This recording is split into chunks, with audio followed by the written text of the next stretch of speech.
Location. I'm not sure how well this is going to work, but we're going to try it and I'll watch the stream later and see how it works out. But hopefully, we can do these streams out here. So we'll just see if the internet connection can handle it. What I really wanted to talk to you about today was ear training. You know, we all are trying to develop our ear and we all develop these sort of obstacles and challenges that we need to overcome while trying to master our ear. And it can be very frustrating. There's a lot of questions we have. We don't necessarily know where ear training can take us. What is reasonable to expect? You know, like what can you actually reasonably expect to accomplish through ear training? And I get a lot of questions from all of you, and I kind of want to go over that a little bit and just talk about my own process because I didn't start out with a really great ear. I had to work really hard for it, and I had to go through a lot of different training programs until I eventually created one that worked for myself. So, I mean, even my early experiences, I always sort of had this desire to create music. When I was a kid, maybe 6 years old, I remember my mother, she had this piano, and I wanted to create the sounds that reminded me of Halloween music. That's just kind of a kid saying, I wanted to write Halloween music. So I didn't have any particular melody in mind, but I went over and I started trying to play the piano until I came up with something that sounded kind of like Halloween music. And it wasn't very successful. And over the years, I just kept coming back to that desire to want to compose. I would start writing things down, trying to learn how to write music. In junior high school, I started playing the trumpet. And that's when I first learned about notation. So I got some staff paper and I started to try and write my ideas down on the actual staff paper. And that didn't go so well either. And so, it's been kind of this lifelong thing where I was no Mozart. I was just trying to figure out what it was that I didn't know. And so I did a lot of different ear training programs. I went through an entire undergraduate program, and that really didn't work for me. I would say that my ear, the only thing the undergraduate program really taught me was that there were things that I was missing because I could look around. The professors had perfect pitch. They often always had perfect pitch. And the other students seemed to be doing really well with their ear training. And for me, the exercises that they were giving me, telling me to use a song to learn what a perfect fifth or a major sixth sounds like, none of that actually worked for me. And so I just kept searching. I kept trying to find things that did work. And the big breakthrough for me was when all of a sudden I was sitting upstairs, and I was in college at this point, and I remember I heard the grandfather clock chiming, and I heard a major third. And it was just so clear. There was no way I could mistake it for any other interval. It was very clearly a major third. And I didn't have to think about it. I didn't have to use any type of techniques or devices or memorize melodies to know that what I was hearing was clearly a major third. And that made me realize that there may be this possibility where you can just hear an interval and recognize it instantly. And so what I had been doing was I had been essentially just singing major thirds. I would just sing them over and over again. Bum, bum, bum, bum, bum. And you just kind of do it over and over again, trying to get the sound in my ear. And then one day, out of nowhere, I was able to hear it. So throughout my undergraduate and graduate program, I continued to develop my ear, and I continued to try and go deeper into ear training and figure out what is it you actually need to be able to have a really powerful, really strong ear. And it really wasn't until I started teaching in college that after I had developed my own ear that I learned how to develop the ear for other people. And so I would create all these exercises and all these different experimental programs to try and help my students really confidently develop their ear. And what I discovered was when you use a lot of passive ear training combined with a little bit of active ear training, it tends to work very effectively to help people get this really strong understanding of, like, for example, what a perfect fourth sounds like, what a perfect fifth sounds like, all these different intervals that we have to master as musicians. And I really looked into a lot of different programs that are out there. And I think I want to talk a little bit about that. There's one method where we essentially use a tonal base. So we learn what scale degree 2 sounds like in relation to 1, and scale degree 3 in relation to 1, and 4 in relation to 1. And we go through and we try and hear each scale degree as sort of its own space within this tonal center. And the thing about this ear train is that it does work. It actually helps you develop your ear very quickly.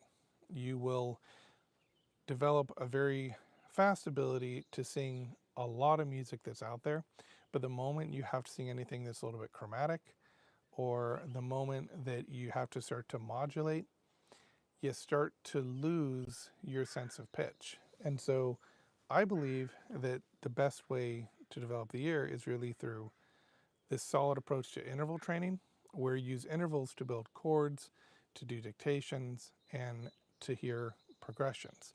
Because you can reach a point where you just instantly hear a perfect fourth, or you instantly hear a perfect fifth, and you know what it is. Even this guy over here who's chopping some logs with a chainsaw, there are intervals within that sound that I can hear. These birds, you may be able to hear them in the background. They are singing a lot of intervals that we can actually notate, but some of them we can't. Some of them are, well, we can, but we have to use microtonal notation. So some of these sounds that we're hearing from the birds are perfect, like the perfect fifth, the perfect fourth. Those intervals are very close to what we have if we play them on a piano. But other intervals are somehow between the notes, so they're sort of microtonal. So you can learn to just hear all this stuff very quickly and very instantly. And the thing that I've been trying to help my students with is this ability to just like instantly recognize these intervals, because there comes a point where I'm just going to give an example here. A lot of people, they have trouble with inversions. So if I play a major chord, you'll be able to hear that it's a major quality. If I play minor, a lot of people, when you play those side by side, you can tell the difference between the major chord and the minor chord. But then if I play it all by itself, or if I play a whole bunch of major chords outside of what we expect tonally, so scale degree 1's major, 2's major, 3's major, 4's major, they're all major all the way up, and we expect to hear minor in there every now and then, we tend to get confused. Or if I just play a minor chord really low on the keyboard, we lose the quality of that minor chord. In fact, major chords, when you go too low, they have a tendency to take on a little bit of a minor quality. And so one of the ways that you learn to overcome this is to quickly be able to hear intervals in all the different keys of the piano. So for example, one of the things that tends to happen is if you play like a major third, if you play it on the higher end of the piano, you're getting less overtones than if you play it on the lower end. So when you play it really low, it tends to become very muddy. That's why when we orchestrate something, we tend to try and keep at least a perfect fifth or a perfect fourth in the bass, because that provides more resonance. You need that space in the bass, especially when it's really low, to allow something to really resonate. So as we go higher, that becomes less of a problem. And then you can start to have like major thirds and minor thirds at the top, and even minor seconds and major seconds that work together really well. So one of the things that we have to work on is this ability to just instantly recognize these intervals. And if you're trying to hear an inverted chord, one of the first things you do is you listen for the fourth. So if you have a second inversion triad, you're listening for a fourth in the bass. If you have a first inversion triad, you can listen for a fourth in the top. And at first we will play these inverted triads in what we call close position. So no other intervals can be inserted in between, because that's the easiest way to hear them. Over time though, even with inverted triads, we begin to start to hear the quality of what makes something sound like a second inversion triad, what makes something sound like a first inversion triad. Because in actual music, you don't always get the luxury of having, let's say, a second inversion triad, a G in the bass, then a C, and then an E. You don't always get it in that nice close position. It could be the G's in the bass, and then you have an E, and then you have a C. So we have all these six in the actual triad, and it sounds a little less like a second inversion triad. But there's still something about that that sounds very much like second inversion. And so how do you figure it out when all of a sudden these intervals have been taken out of their close position? The trick is that you have to learn to identify where the root of the chord is at all times. And when you can identify if you hear the third, the fifth, or the root in the bass, then and only then can you hear inverted triads anywhere. But then it gets more complicated, right? Because, okay, inverted triads are pretty common things that we hear all the time. What happens when you have something like chordal harmony? So harmony that's stacked in fourths. Okay, if they're just stacked in fourths, like C, F, B flat, E flat, and you have that space in between, pretty easy to recognize chordal harmony. What happens when it's not stacked in fourths? It's still essentially chordal harmony, but you have notes right next to each other. So the C and the E flat are right next to each other. Then there's a B flat as a fifth. It can still be considered chordal harmony because everything is built on the interval of a fourth, but suddenly we don't hear it anymore. Or quintal harmony or secundal harmony. So you have to be able to break everything apart first, and you have to be able to start from the very beginning. And so what I've been doing, which the people that are taking my new Composing Hour Inner Ear training course, they're remarking on how much they're enjoying the process so far. But what we're doing is we're starting with a single note. I'm starting with an E flat. I'm having them listen to the E flat from multiple different dimensions and in multiple different ways. And we're listening against distractions like that bird over there, because it's this theory, it's a well-known theory, where if you introduce nature sounds into something, retention tends to stay higher and you tend to learn more effectively. But there's another reason I'm using this bird sound as well, which I kind of talked about in the beginning of this. Bird sound is natural. What we have done with our ears is we've kind of destroyed them.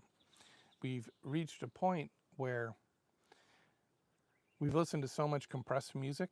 Like if you listen to popular music, if you listen to anything since the 80s, it's highly compressed, which in a lot of ways, to put this simply, effectively what's happened is everything's kind of the same volume. Things have been modified. Things have been changed. We've lost some of the actual music. And in a sense, it's kind of damaged our ears. And that's what a lot of ear training programs do as well. Because if you're using, I'm not going to mention any names, but a program that basically drills you, but doesn't train you. So there are programs that can drill you, and then there are programs that can teach you.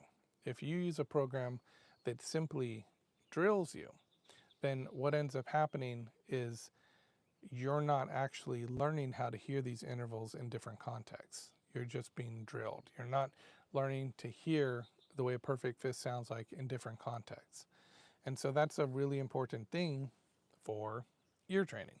And it took me a long time to really realize that this was the issue. The issue was that these apps are training something very specific in a very controlled environment, so that when you try and take it outside of the training of the app, whatever you're using, all of a sudden you can't hear a major third to save your life. You know, it just, you can't hear it.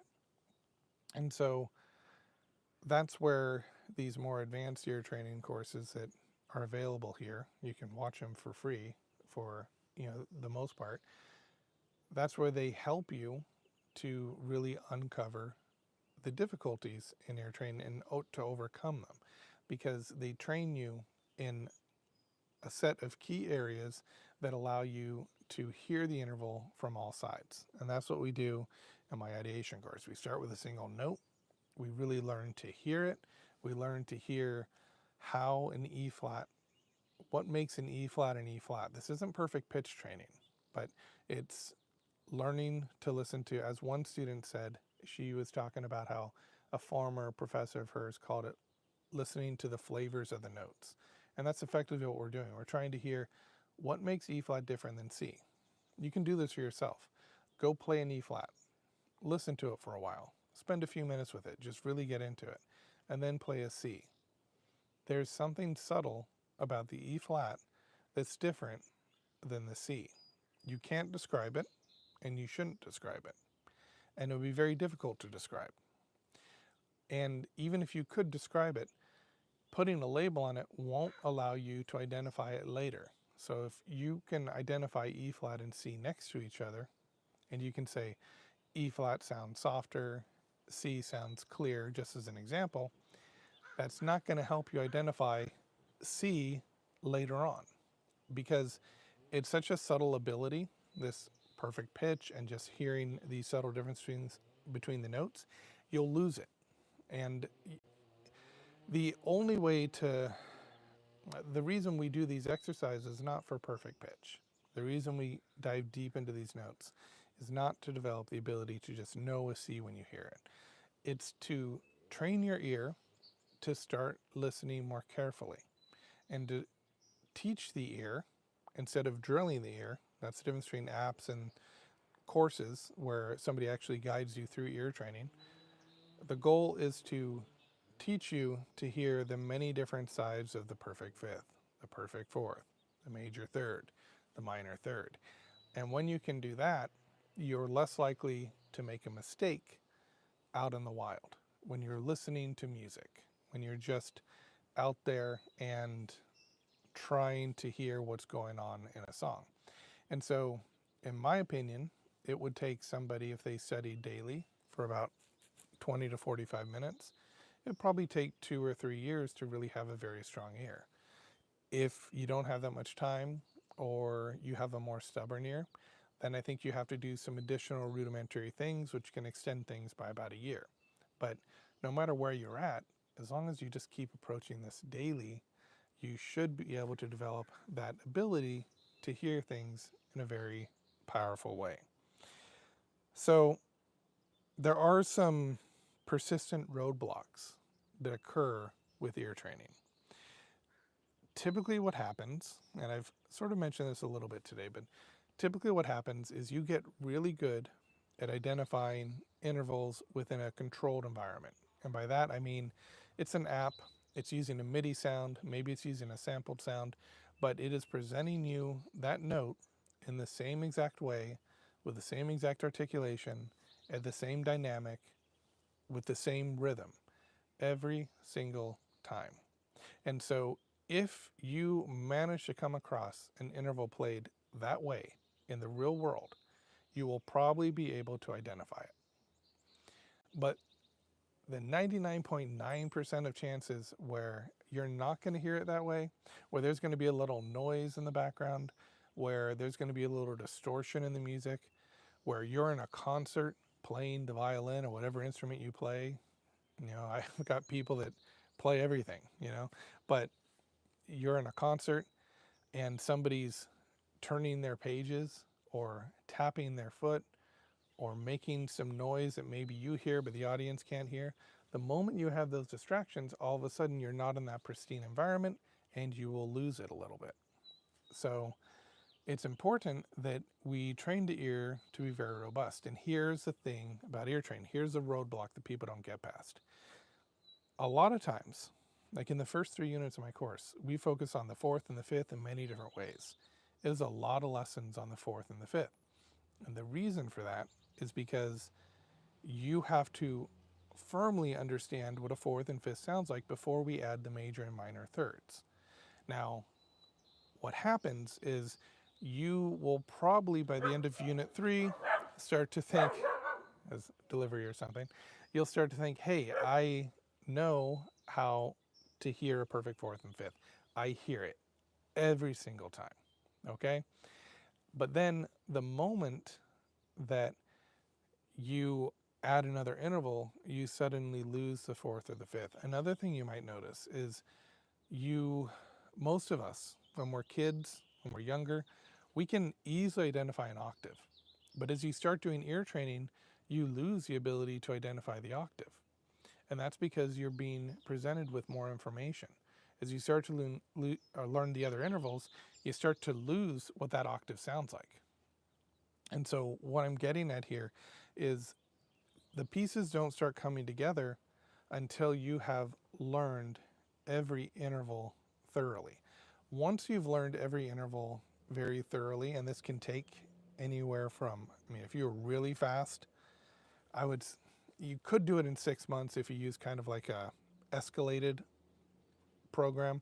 When I train students to pass their graduate exams, they often come to me and they can't hold a pitch and they can't hear intervals. And I haven't had anybody not pass their graduate exams yet after taking from me, and I usually study with them for like a month or 2 months, but we use these kind of escalated exercises that it's sort of in a way to game the system in a little bit, just so that you can have a good enough ear to be able to pass the specific things they test on graduate exams.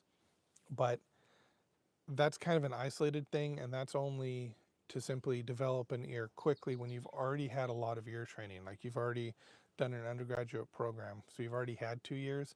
At that point, we just work individually with students to pick out the weaknesses and fix those. And we make their strengths as strong as we can, and then we try and bring their weaknesses up enough that they're able to kind of pass an exam. So that's a little different. But I would say the bare minimum it would take to develop the ability to hear all the intervals if you're starting from scratch is 6 months, and more realistically, a year. And that's if you were ignoring a lot of the foundational stuff that's going to help you out later on. So really develop a good ear, I'm thinking 2 to 3 years for most people, and possibly 4. But you have to think of it this way.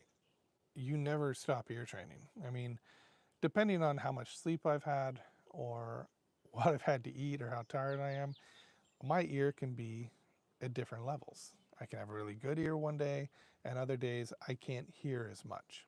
I always have that ability to hear, but some days it's better than others, you know? And so we're always just trying to push it to kind of the next level so that we hear things a little more easily. But the way that you really start to see improvement is once you have mastered every single interval in a very methodic way, where you now can identify all 12 intervals.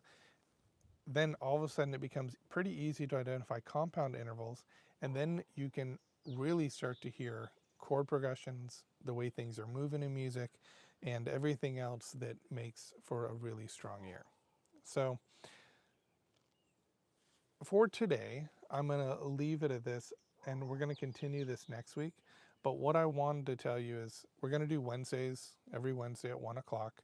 I'm going to come out here and we're going to talk about things. Normally I'll answer questions. Today I'm just kind of seeing if this even works, so I'm going to go ahead and stop this video and make sure you can even hear me. And then if this works, we'll just continue every Wednesday at 1 o'clock. So I hope you can join me, and we're going to dive into a lot of more interesting topics. We go into ear training, composition, and music theory.